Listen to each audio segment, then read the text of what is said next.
మోకాళ్ల నొప్పులు, gas, gut health వంటి సర్వ రోగాలకు నివారణి అరుణ యోగా ఆముదం. ఓకే అండి. ఇప్పటి జనరేషన్లో లాంగ్ కెరీర్ చూసిన ఆర్టిస్టులు కొంచెం తక్కువ మంది ఉన్నారు. బ్రతికి ఉన్న వాళ్ళు చాలా తక్కువ మంది ఉన్నారు. సినిమా ఆర్టిస్ట్ కొంతమంది ఉన్నారు, కానీ మీరు చాలా కెరీర్ చూశారు. తక్కువ సినిమాలు చేసినా కూడా కెరీర్ పెద్దగా ఉంది. ఇంత లాంగ్ కెరీర్ చూసినాక మీకు ఇండస్ట్రీ మీద మీ ఒపీనియన్ ఏంటి? చేదు చూశారు, తీపి చూశారు. ఇండస్ట్రీలో ఉండడం అనేది నా అదృష్టం అండి. అంటే కొన్ని కోట్ల మందిలో ఓన్లీ 200 మంది 300 మంది మంచి పొజిషన్లో ఉంటారు. ఒక 100 మంది 500 మంది అనుకోండి. అందులో ఒకడవడం అన్నది నా పూర్వజన్మ సుకృతం అనుకుంటాను. ఎందుకంటే సినిమాల్లో రావాలని చాలా ట్రై చేస్తున్నారు, వస్తారు కానీ బట్ సక్సెస్ ఒక మంచి కంఫర్టబుల్ పొజిషన్ అది నేను అదృష్టంగా ఫీల్ అవుతాను. ఇట్స్ నాట్ ఈజీ అండి. సినిమాలో రావడం, ప్రయత్నం జరగడం, అక్కడ సక్సెస్ఫుల్ అవ్వడం, అయిన తర్వాత నేనే సినిమా, నా వల్లే సినిమా అనుకున్న వాళ్ళు వెళ్ళిపోవడం చూశాను. బట్ అందరూ కలిపి ఒక యాక్టర్ని తయారు చేస్తున్నారు.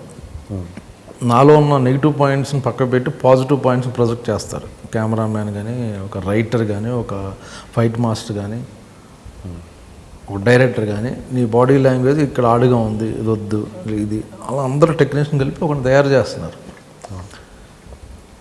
సో అందరూ టీం వర్క్. అది నేనే గొప్పవాడిని, నేను ఒక 10 సినిమాల తర్వాత ఫీల్ అయితే ఇండస్ట్రీలో ఉండరా.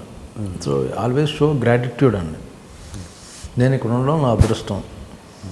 మంచి డైరెక్టర్లు నాకు మంచి క్యారెక్టర్లు ఇచ్చారు, రైటర్లు రాశారు, మంచి ప్రొడ్యూసర్లు, మంచి హీరోలు, వీళ్ళందరూ బాగున్నారు, నాతో బాగా హెల్ప్ చేస్తున్నారు అన్న దాంట్లో ఉంటే హ్యాపీ.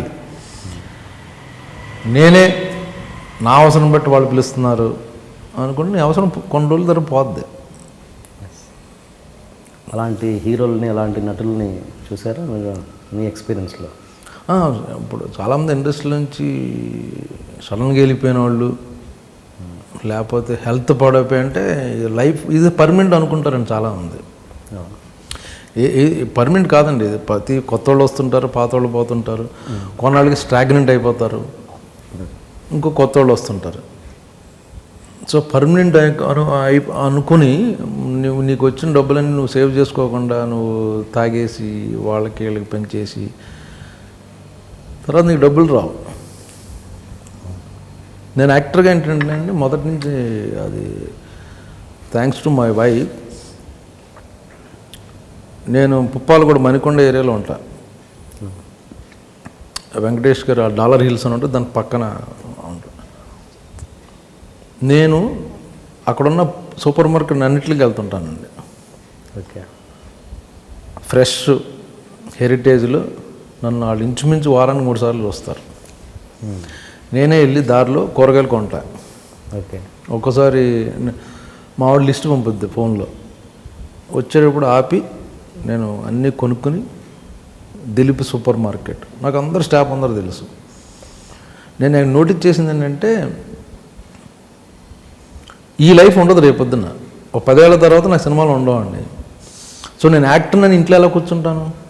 బిగుసిపోయి నా మీద జనాలు పడిపోతున్నారు, ఆటోగ్రాఫులు అనే యాటిట్యూడ్తోనే ఉంటారు వీళ్ళందరూ. నేను బ్యాంక్కి వెళ్తుంటాను, నా చెక్ నేనే వేసుకుంటా సాధ్యమైనంత వరకు. బ్యాంక్ మేనేజర్ మీరు ఎందుకు రావడం సార్, మీకు స్టాఫ్ ఉన్నారు కదా అంటే, లేదా నేను అటే వస్తున్నాను, సో నేను ఆ చెక్ నేను వేసుకుంటాను. నేను నా పర్సనల్ ఫీలింగ్ ఏంటంటే, ఫ్రాంక్గా చెప్తున్నాను, టీవీ యాక్టర్ కూడా రాడండి. టీవీలో యాక్ట్ చేసి, అంటే టీవీ అని తక్కువ అంటలేదు, టీవీలో యాక్ట్ చేసి చిన్న క్యారెక్టర్లు వేసి అతను కూడా వాళ్ళ ఇంట్లో పంపిస్తాడు, కానీ అతను సూపర్ మార్కెట్కి వెళ్ళడం. వాళ్ళందరి ఫీలింగ్ ఏంటంటే మీద పడిపోతారు, రక్కేస్తారు, ఆటోగ్రాఫ్లు తీస్తారు, ఫోటోలు తీస్తారు, ఏం జరగదు. మళ్ళీ ఒక పవన్ కళ్యాణ్, మహేష్ బాబు, లేకపోతే ఎన్టీఆర్, ఈ బిగ్ స్టార్ ప్రభాస్ లాంటి వాళ్ళు వెళ్తే మీద పడిపోతారు తప్పించి, మామూలుగా క్యారెక్టర్ ఆర్టిస్టులకి చూసి సార్ బాగున్నారు సార్, బాగా యాక్ట్ చేశారు సార్, ఒక్క ఫోటో సార్ అంటారు తప్పించి మీద పడిపోయి రక్కరు, చొక్కాలు చించారు. సో నువ్వు వెళ్ళి నీ మార్కెట్ చేసుకుని నువ్వేం కావాలో కొనుక్కో. రేపొద్దున కూడా నీకు సినిమాలు లేకపోయినా నువ్వు ప్రశాంతంగా వెళ్ళి బతకచ్చు.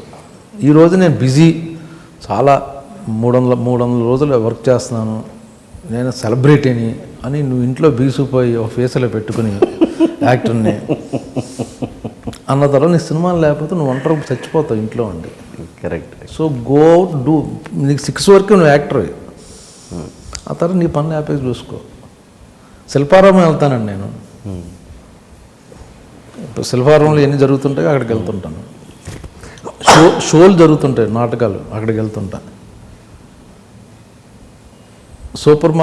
ఇనార్బిట్కి వెళ్ళి ఫిష్ కొనుక్కుంటుంటాను. సినిమా చూసేసి వచ్చేటప్పుడు అక్కడికి వెళ్ళి ఫిష్ కొనుక్కొని తీసుకొస్తాను. మణికొండలో కార్ ఆపి ఫిష్ కొంటా. సో కామన్ మ్యాన్గా బతికేస్తే గొడవ లేదు కదా. రేపు నా సినిమాలు లేకపోయినా కూడా బ్రహ్మాజీ మాకు ఎప్పటి నుంచి చూస్తున్నాం అంటారు. కరెక్ట్. అవును. సో మనకు ప్రశాంతంగా ఉంటుంది. నువ్వే ఊసిపోయి ఇంట్లోకి వచ్చి నువ్వే యాక్టర్లో ఇంట్లో బిహేవ్ చేస్తే వేస్ట్ కదా అది. తర్వాత మనకే ప్రాబ్లం అయిపోద్ది. బయటికి నాకు విన్నానమాట, ఎవరో చిన్న చిన్న పేర్లు చెప్పను కానీ అసలు రోడ్డు మీద ఇక్కడి నుంచి నడుతారు, క్యాప్ ఇలా పెట్టేసుకుని ఒక సినిమా హీరో అంట, కనబడిపోతుంది క్యాప్ ఇలా పెట్టేసుకుని ఇలా వెళ్ళిపోయి అని ఎందుకంటున్నా. అంతేగా, హ్యాపీగా ఉండి ప్రశాంత్. ఏదో ఒకళ్ళిద్దరు వస్తారు అంతే నీ దగ్గరికి, ముగ్గురు నవ్వుతారు, షేక్ హ్యాండ్ ఇచ్చే ఫోటోలు దిగి వెళ్ళిపో. మీకు జనాలతో జరిగిన చాలా గుర్తుండిపోయిన ఇన్సిడెంట్ ఏదన్నా, జనాలతో పబ్లిక్ బయటకు వెళ్ళినప్పుడు? గుర్తుండిపోయేది ఏం లేదండి. ఇప్పుడు అంతకుముందంటే హ్యాపీగా ఎక్కడ పడతాడు బస్సులో, సిటీ బస్సులో తిరిగేసేవాడిని, రిక్షాలు, ఏది కోల్కతా వెళ్ళినా లేకపోతే అక్కడికి ఢిల్లీ వెళ్ళినా. ఇప్పుడు సోనీ మ్యాక్స్, సెట్ మ్యాక్స్ వలన నన్ను అందరూ తెలిసిపోతుంది. నువ్వు సౌత్ యాక్టర్ కదా అంటాడు, ఇంకోడు నీ పేరు ట్రావెల్ మూర్తి కదా అంటాడు. ఏంటంటే జులై అన్నిసార్లు వచ్చింది, క్యారెక్టర్ పేరు చెప్తుంటారు. ఎక్కడో హాలిడేకి వెళ్ళి ఎక్కడో జర్మనీలో వెళ్ళినా అక్కడ ఎవడో గుర్తుపడుతున్నారు. ఇప్పుడు నార్త్ ఇండియా వెళ్తే సర్దార్ గబ్బర్ సింగ్ నేనని ఎవరో మన రావు రమేష్ హోటల్లో టిఫిన్ చేస్తున్నాం పొద్దున్న, మొత్తం స్టాఫ్ అందరూ గుర్తుపెడుతుంటే రావు రమేష్ షాక్. ఏం బ్రహ్మాజీ నువ్వు ఏ సినిమా చేసావు, హిందీ సినిమా నువ్వు చేసావు? లేదు రమేష్ ఏంటో తెలియదంటే వరుసపెట్టి సినిమా పాత ఎన్నో వచ్చేస్తున్నాయి కాబట్టి వాళ్ళకి బాగా నోటెడ్ అయిపోయినమాట. వాళ్ళు వచ్చి ఫోటోలు దిగేసి, సో మొత్తం ప్రైవసీ అంతా దబ్బింది. ఓకే, ఇప్పుడు హీరోలు, మిగతా హీరోల గురించి మీ రిలేషన్ చెప్పండి. జూనియర్ ఎన్టీఆర్ కావచ్చు, మహేష్ బాబు అండ్ ప్రభాస్, ఎనీబడి మీకు ఉన్న సూపర్ స్టార్లు అయ్యారంటే మంచి క్వాలిటీస్ ఉన్న వాళ్ళు అవుతారండి. ఫస్ట్ థింగ్ డెఫినెట్గా వాళ్ళు ప్రతి ఒక్కళ్ళు పెద్ద స్టార్ అయ్యారంటే జనాలు అక్కడ ఇష్టపడ్డారు అన్నమాట. ఒకళ్ళు డాన్స్ బాగా చేస్తారు, ఒకళ్ళు ఫైట్లు బాగా చేస్తారు, ఒకళ్ళు డైలాగ్ బాగుంటుంది. అది నాకు చాలామంది అడుగుతున్నారు. మొన్నే ఎవరో నిన్న హైత్ నగర్ సైడ్ వెళ్తే అక్కడ అడుగుతున్నారు, ఏంటి సార్ మీరు అందరు సినిమాల్లో ఉంటారు, జనరల్గా ఒక గ్రూపు, ఈ గ్రూపు ఆ గ్రూప్ అని ఉంటుంది కదా ఇండస్ట్రీలో, ఎక్కువ వాళ్ళ సినిమాలు చేసుకుంటుంటారు 7 years. మీరు ఏ హీరో చూసినా అందరితో ఉంటారో, అందరు సినిమాలు చేస్తారంటే అది వాళ్ళు మంచిదనం, నా అదృష్టం కూడా అని చెప్పా. ఇప్పుడు మహేష్ బాబు గారు, ఆయన సినిమాలు చేస్తుంటాను, జూనియర్ ఎన్టీఆర్, లేకపోతే మన చిరంజీవి గారు, నాగార్జున గారు, వెంకటేష్ గారు, అందరు సినిమాల్లో ఉంటాను, వాళ్ళ కొడుకుల సినిమాల్లో కూడా ఉంటున్నాను. బట్ అందరూ వెరీ నైస్ పీపుల్ అండి. యాక్చువల్గా జనాలు వాళ్ళ ఫ్యాన్ అసోసియేషన్ వాళ్ళు ఏళ్ళ కాళ్ళకి పడదని ఒత్తితే అది. ప్రతి సినిమా చూస్తే మీకు తెలియదు, ఒక సినిమా రిలీజ్ అయితే ఇంకో పెద్ద సూపర్ స్టార్ ఫోన్ చేసి చెప్తాడు ఆ హీరోకి, అతను కొట్టేసావు, చాలా బాగా చేసావు, చాలా బాగుంది సినిమా, డైరెక్టర్లు మాట్లాడుకుంటుంటారు. అది ఫ్యాన్స్ తెలియదు, రైవల్ అనుకుంటారు. ఇప్పుడు మహేష్ బాబు జనతా గారు చూసి ఆయన ఫోన్ చేశాడు. అలాగే ఎన్టీఆర్ శ్రీమంత్ చూసి ఇలా ఫోన్లు చేసుకుంటారు, కాంప్లిమెంట్ ఇచ్చుకుంటారు హీరోలు. అది చాలా తెలియక.